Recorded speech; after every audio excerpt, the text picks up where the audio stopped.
من وقت ما هشام القروج دخل عالم ألعاب القوى كان يعرف اللي الطريق قدامه ما هيش سهلة. ولد في بركان المغربية في 14 سبتمبر 74. كان عنده حلمة كبيرة منذ الصغر، يولي من أفضل العدائين في العالم، والحلمة يلزمها برشا تضحية وتحديات. مشواره ما كانش مفروش بالورد، كان يتدرب ساعات طويلة، تمارينه قاسية تقطع النفس.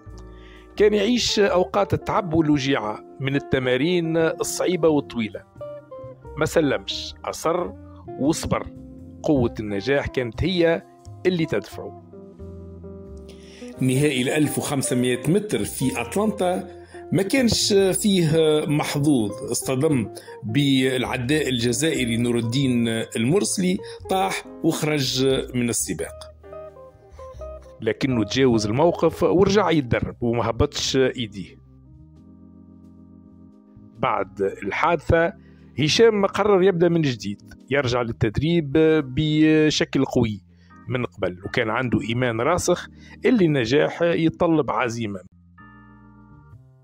في أولمبياد أثينا 2004 كانت الفرصة باش يثبت فيها للعالم أنه مازال يقاتل ومازال حاضر، ويلزم يحترموه ويقرأوا له 1000 حساب. في سباق 1500 كان معاه أقوى العدائين في المسافة، أهمهم الكيني برنار لاغات، خاصة في النهائي. خلال السباق اكتفى القروج بالمراقبة وما تقدمش للكوكبة الأمامية. في اللفة الأخيرة انطلق بسرعة عالية، وكان السبرينت مع لاغات في الأمتار الأخيرة وتغلب عليه بالسرعة النهائية اللي هي الفينيش. حقق 3 دقائق 34 ثانية و18 جزء بالمئة.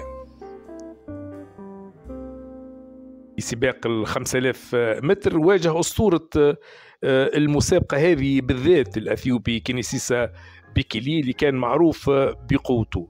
القروج تحداه ونجح في التفوق عليه وحقق الميدالية الذهبية الثانية بنفس الطريقة اللي يفوز بها كينيسيسا بيكيلي، وهي الفينيش أو السرعة النهائية.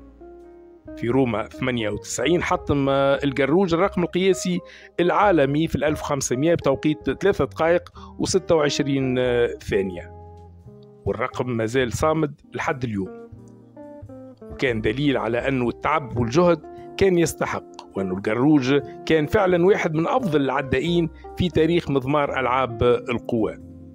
اليوم هشام القروج رمز للإرادة والتضحية، ومن السقوط في أتلانتا إلى الذهاب في أثينا القروج برهن أنه النجاح يتطلب شجاعة وصبر ومثابرة، وطريق النجاح ما هوش مفروش بالورود، أما مليان بالشوك والإصرار يحقق المعجزات والأمجاد.